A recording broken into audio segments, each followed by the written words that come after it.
Welcome to Help I'm a Parent, Christian parenting in the real world. We are so happy that you have invited us to enter into your home, your church, or wherever you may be gathered today.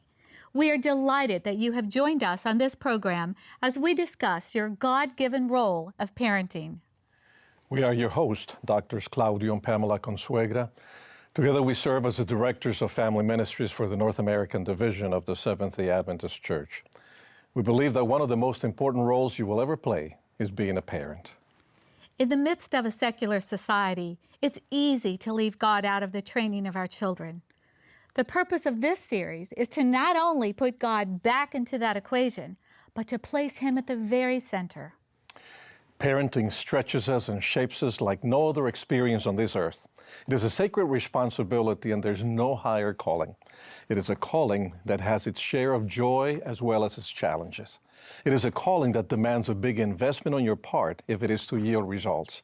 And yet, those returns on your investment will last throughout eternity. Today we're going to discuss screening screen time. Technology is one of the biggest blessings of our day. Your child can have regular interaction with grandparents and other family members, even if they live a continent away. Valuable and limitless information is only a click away. At the same time, these blessings may also come with a heavy price tag. You see, in many ways, technology has also been a curse. It is a way that Satan has used to invade our homes and our lives, and in too many cases, destroy our families. Our children are inundated with technology. It continues to evolve in ways that we could never have imagined, and it's here to stay. The truth is that most parents have to make more of an effort to keep pace with technology than their child does. It's almost second nature to our children. But for us, it's a world that has emerged. For them, it's a world that they were born into. How many of us have purchased a new technological gadget, television, cell phone, DVD player, iPad, and have had to ask our child to help us learn how to use it? Okay, we will be the first to admit it. We are personally guilty as charged. Because technology is a part of our child's world, how do we embrace the positive aspects and yet deal with the traps that Satan has set within? Our special guest today is Shawn Boonstra. He currently serves as a speaker for the Voice of Prophecy, one of the oldest Christian broadcasts in the world. Shawn is a graduate of the University of Victoria in Canada, where he studied political science, economics, and philosophy. Shawn also attended Andrews Theological Seminary and has authored 18 books. He now makes his home in Colorado with his wife, Jean, and 2 daughters. Welcome, Shawn. We're delighted to have you here with us today. Hey, it's good. Help, I'm a parent. I can't wait to talk about what we're going to talk about today. We look forward to hearing from you. But before we do that, we want to visit a home because they want to tell us about the challenges that they experience. Well, let's take a look at that. So we have 2 boys, Benjamin and Caleb. They're 9 and 7. And they can't imagine a world without any kind of media. One thing that we've really struggled with is how we control their use of their screen time. We re-emphasize to them that screens are a privilege. It's not something that they're entitled to, so that they don't get used to that idea. And, even trying to get him to control his screen time. Yeah, so I have a job where it requires me to be able to, I have to check Facebook, I have to check the website, I have to update our website on occasion. And the kids copy what they see. They see Daddy doing that, and so we'll find them, stuck on their iPhones or iPads or something. Or watch this. So it makes it harder because they see what I'm doing. Oh. One of the things that we've really noticed in their behavior when they've been playing on screens, whether it's a video game, whether it's just watching videos, is that their behavior actually changes. They start mimicking a lot of the stuff that they're seeing or that they're playing. They kind of end up in that mindset. Almost they have a hard time distinguishing between reality and what's fake. Yeah. All right, guys, it's time to turn it off. You've been playing long enough. No! Caleb. I don't want to. Caleb, finish up this game and then we'll turn it off, okay? Yes. Monitoring their screen time is something that it's a daily battle that I think that we try and make sure that they're not spending too much time on screens, but yet we know it's there, so giving them a healthy amount of time. But there are times when you just have days that you're just exhausted and you don't want to fight the fight, and so it's like, here you go, have fun. Yeah. The good news is that they both really enjoy reading, and that says something, and I'm happy that some of the things that we're working on have been pushing them in the right direction, but it's still something you constantly have to, battle with each day. The Conways probably never had to worry about, or their parents never had to worry about these things, but now they and probably all of us do. You have 2 daughters. I've got 2 girls. Yeah, they're 16 and 13 as of now, and I remember that age really, really well. So what kind of challenges did you have with them? It really is a different world than the ones we grew up in. I tried to explain to my kids a while ago, if I wanted to do a report for school, I had to turn in a paper, I had to get on my bicycle, and I had to ride down to the community library and hope there was a book on the subject that I was supposed to write 5 about. miles uphill both ways? Yeah, 5 miles uphill both ways in a blizzard every time. And they can't even comprehend that. Well, Dad, why didn't you Google it? Well, because there was no Google until I was out of college. I mean, right. Google didn't exist until the 90s, but for them, the 90s is as far back as World War II was for me. That's prehistory. Yeah, exactly. So now that they had that access to technology, have you had the challenge, though, of controlling that screen time that they have? There have been a few challenges as we've gone along. I mean, the first challenge came with Facebook. Facebook requires a child to be 13 years old before they can use it. Right, of they course, changed that, yeah. Yeah, everybody, well, I don't know, did it used to be every age? Older for it used to college be age older. kids, yeah. Okay, so they went down to 13, and I'm going to tell a Well, story that's because on a lot of kids were lying anyways. Well, they were, but that's the point, is I had my oldest come home, and she'll be mad that I'm telling tales on TV, but she came home at 12 and said, all my friends have Facebook. And I said, well, are they 13? Well, no. And I said, what do you want? She said, I want Facebook now. I said, okay, here's the deal. Go ahead, I guess, if you're comfortable lying to the people at Facebook, go ahead and sign up for Facebook. Go ahead, open an account. So she did. And then she tried to friend Jean, my wife, and sent her a friend request. And Jean said, no, I don't friend under 13s on Facebook, especially ones that I know are lying to the people at Facebook, and nobody would friend her. And by the end of the day, she shut it down. And then she started becoming an evangelist at her school, saying, if you're under 13, you really ought not to be. Anti-Facebook, Yeah, Right. you shouldn't be on Facebook lying to these people.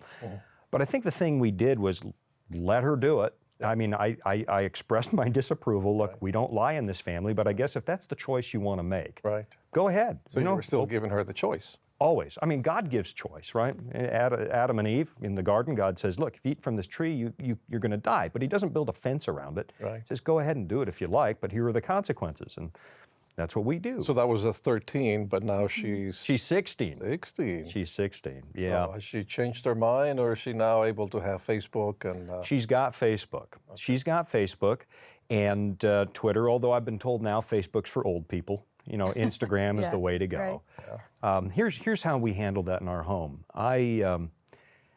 I'm well aware of what's out there in the world. I've worked in ministry. I've been in a lot of shattered homes as an evangelist. I'm the guy that gets called in.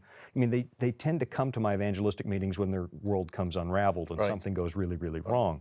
So I know full well what goes on. And honestly, at 15 or 16, even if you've heard there are bad things out there, you're not really emotionally equipped to deal with that stuff. You're not equipped to deal with the predator online. You're not equipped to, you may have heard of it, you think you can handle it, and that kind of stuff. So we allow it, absolutely. I mean, I don't want my kids to be the techno peasants in their class. You've got to allow them something so they build that bubble around them all the time. You're going to lose anyway. Yeah. Eventually they're just going to do what they're going to do. Well, they would probably lie behind you and do it anyways, because that's what you don't Well, want. not my children, but other children. Some people's children will some do people's that. children would do that. So here's what we do. It's absolutely, you can have Instagram, you can have Facebook, you can have Twitter, you can have all those things, but your dad has the password. And you just need to understand that I'm going to spot check. Every so often I'm going to go in and I'll look to see who you're talking to in there. And I do. I do. So all of my daughter's friends who are watching this, just understand I'm going to see what you say to my daughter. Which is important because there are some parents that will say, no, we have to respect our kids' privacy. Yeah. Up to which point, though? Well, in my world, privacy for kids kicks into its full extent the day you turn 18. And actually, what I've told my kids, you actually get full independence and privacy the day you pay all of your own bills. But as soon as you're paying all of your own bills, I step aside and you take the reins of your life. As long as you're under this roof and my responsibility, I still have access Well, to yeah, what you have. and here's how it shakes down. I said, look, if you want to pay for your own internet connection, buy a router and pay for the internet connection and buy your own equipment. We may have something to discuss. But in the meantime, I'm providing those services, and it's up to me to regulate that service in my house. I own that service. I'm paying for it. Right. And I am your dad, and I will come down on anybody who hurts my little girl. I mean, that's just, I've got my little girl's back, and you're my little girl the rest of your life, but till you're 18, you only get social media if I have the password. Now, I'm not intrusive. Gina is not intrusive. But we spot check every so often, go in, okay, oh, it's really just her high school friend she's talking to, and normal kid conversation. Normal kid stuff, and they're talking about what are we going to do Saturday night and that kind of stuff. But I spot check, and they know I do. What about, because I know we're talking about social media, but in general terms, computer use, cell phone use, is that something that's common in your home and you allow it as well? The battle of the cell phone. Let's start with the cell phone. Okay. The kids both started asking for cell phones really early on, and I said, you don't really need a cell phone. Like how early, you mean? Oh, the oldest was asking for one by the age of 9. And oh, okay. you know what? And she'd say, but all my friends have one. Yeah, of course, that's the way it is. Yeah, well, same thing I told my mom, and so I gave first I gave the patent answer. Well, if all your friends jumped off a bridge, would you? That kind of an answer. So the battle for the cell phone started fairly early. The way we look at it is we're trying to grow kids who own their lives and run a responsible life, and so we grant grown-up privileges as they're able to prove that they can handle them. Right. 9, it was a little bit young, so we bought a cell phone that was a really cheap one. Oh, Dad, it's so embarrassing. That's not an iPhone. And I said, no smartphone, Right. internet access and all that stuff. no, that's right. You told me you needed it for phone calls. Yeah, but Dad, I said, no, it's for phone calls. So when they go on a field trip or something, here's the loaner phone. Yeah. From the age of 9, up till 14, 15, it's the loaner phone going on a trip. Now my oldest daughter's away from home and living in a boarding school. Okay. So she's got a cell phone, and at first the complaint was, but Dad, it's still not an iPhone. It's it's an LG phone, and you can check your email on it, and you can call me, and I can call you. Yeah. But again, the rule is if you want an iPhone, then pay for one. Well, she doesn't have the money for that, and she doesn't have the cash to finance but you're that. the rich parent. You should be able to provide everything for your kids. Yeah, I'm not sure that goes well. We don't provide everything for our kids. I grew up the son of immigrants, and nothing was really handed to me, and we were taught if you want things in life, you earn them. Right. And so that's the approach we take with cell phones. Right. But again, I've got the password. I can pick up that phone anytime I want and go through the call record. Who are you talking to? Because whether or not they believe it, there are people out there preying on young kids, especially young girls. Has there ever been a time when you caught them misusing the cell phone? Yeah. Here, we have certain rules. The phones go to bed when you do. So I don't want you texting in bed and so on. And boy, my kids are going to kill me for telling these stories on TV, but who cares? That's what we invited you. That's why I've come, and they're not here to defend themselves. I can make it up any way I want. Hey. Truth is, I remember walking by one child's bedroom. I'll protect the identity of which one it was. And as I'm walking by the door, I can hear bzzz, bzzz. They left it on vibrate, and it's like 11:45 at night on a school night. Bzzz, bzzz. And I love it. I'm like the DEA. I kick in the door, turn on the light. Where is it? What do you mean, where is it? Where's the phone? I heard it buzzing. Yeah. And I took it. Well, we had a contract. That's part of the grown-up responsibility. Here, you want a phone, you want these toys, here are the contracts. And we post them on the fridge. They have to initial each. It's kind of like buying a house. You have to initial every line on it. I won't violate curfew. I won't call these guys. I won't take calls from strangers, all that stuff. And if you violate it, it's gone. It's just gone. So I seized everything. And if there's a flagrant violation of the rules, we give our kids something we've termed the Amish vacation. Oh, what's that? An Amish vacation means that you're going back to the dark ages. Technology is a privilege, and we'll take it all. We'll take everything right down to the clock radio on the nightstand, and I've gone as far as no electricity for a week or two. Oh, my. Wow. So when the sun goes down, you go to bed, and then when the 2 weeks are over, suddenly the electronics look like a privilege again. You know, we're going to stop you right there and take a quick break, and we'll be back in just a minute to continue our conversation with Shawn Boonstra.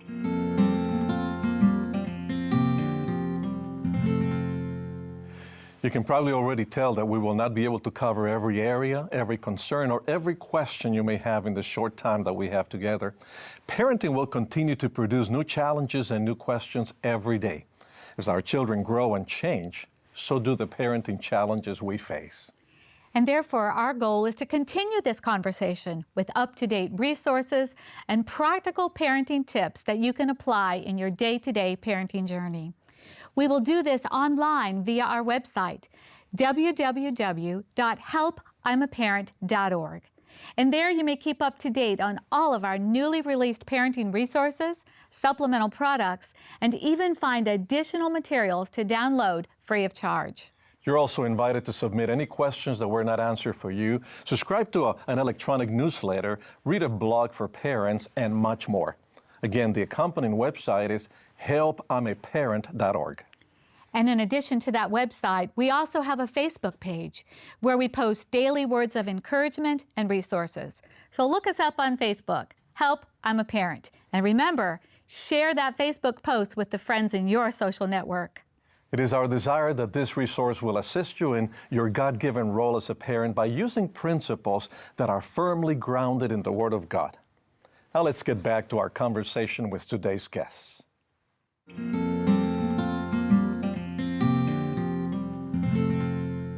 Welcome back to our conversation with Shawn Boonstra.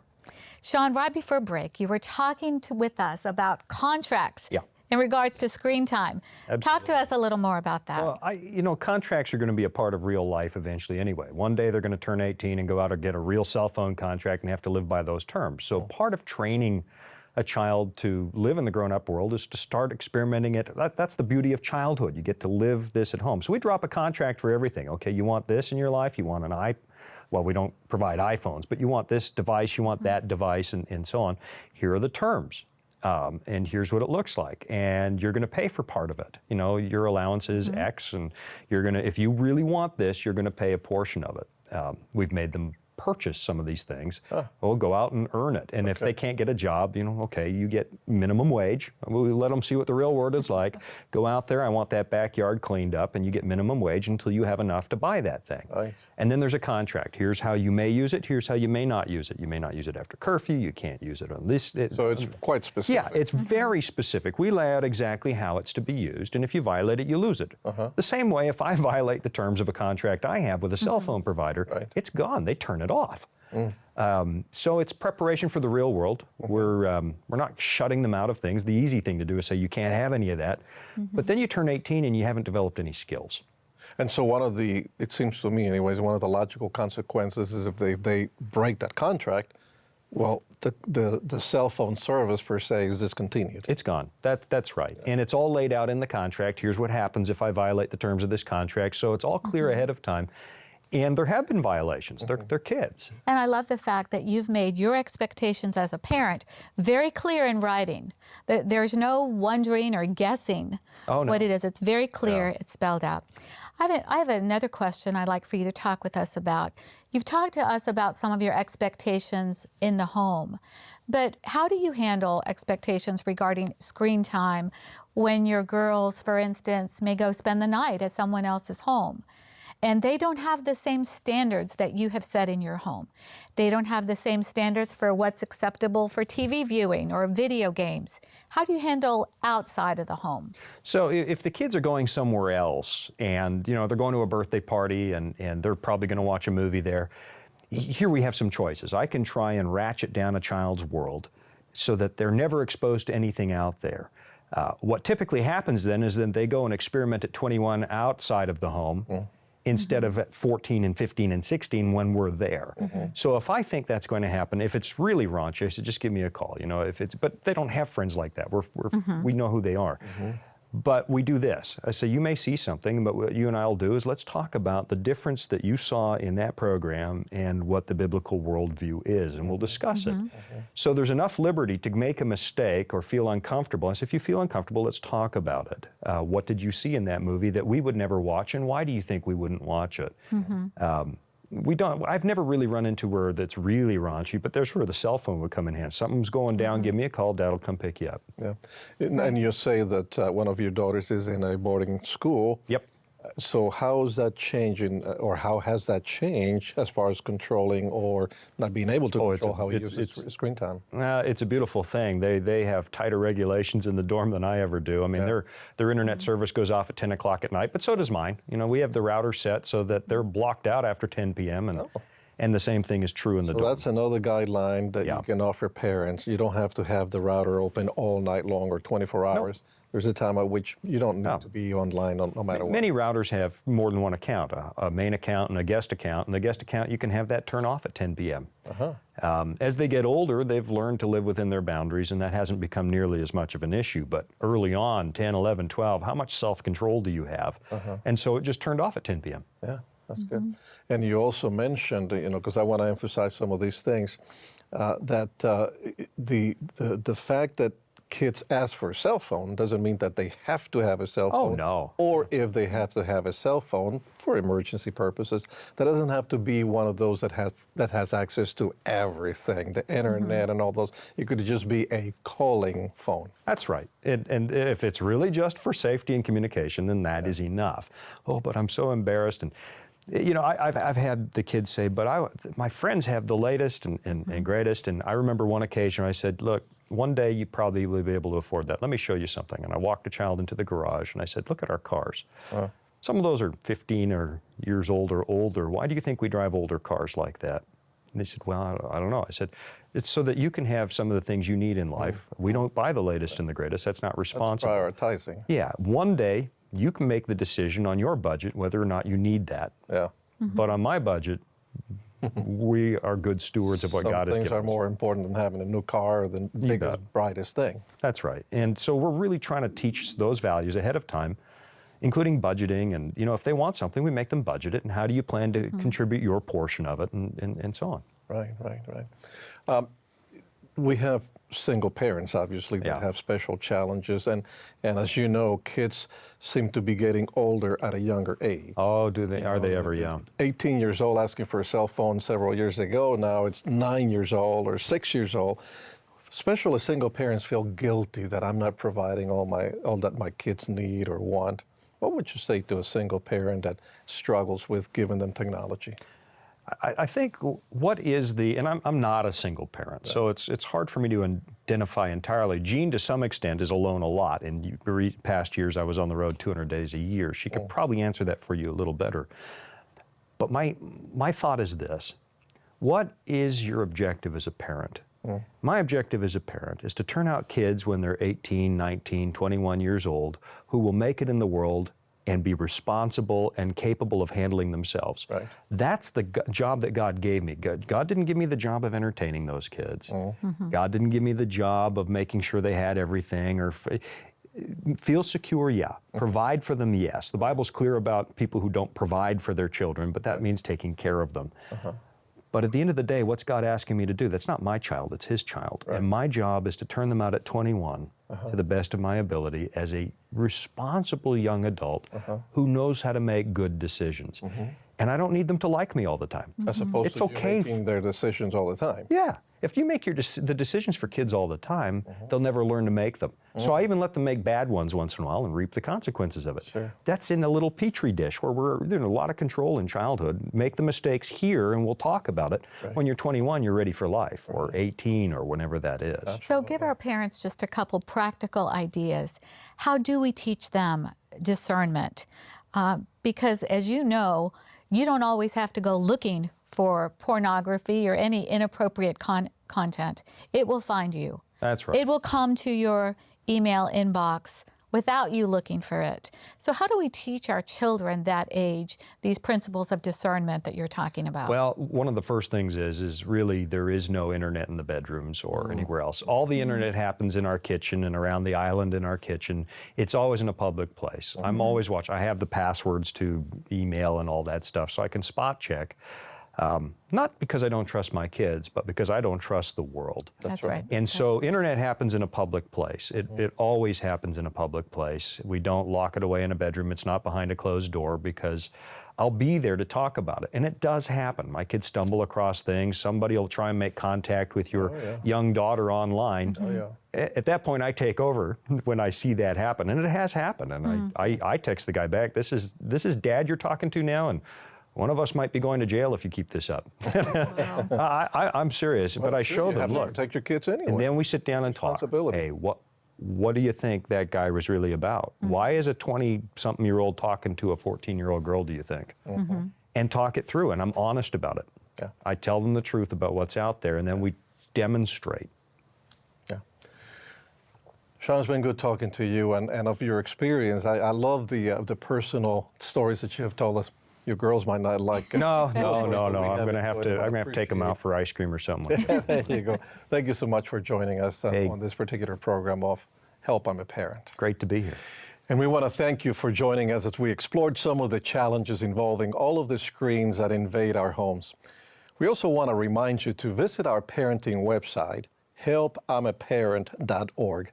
There you will find many additional resources and materials. As much as you love your children, God loves them even more.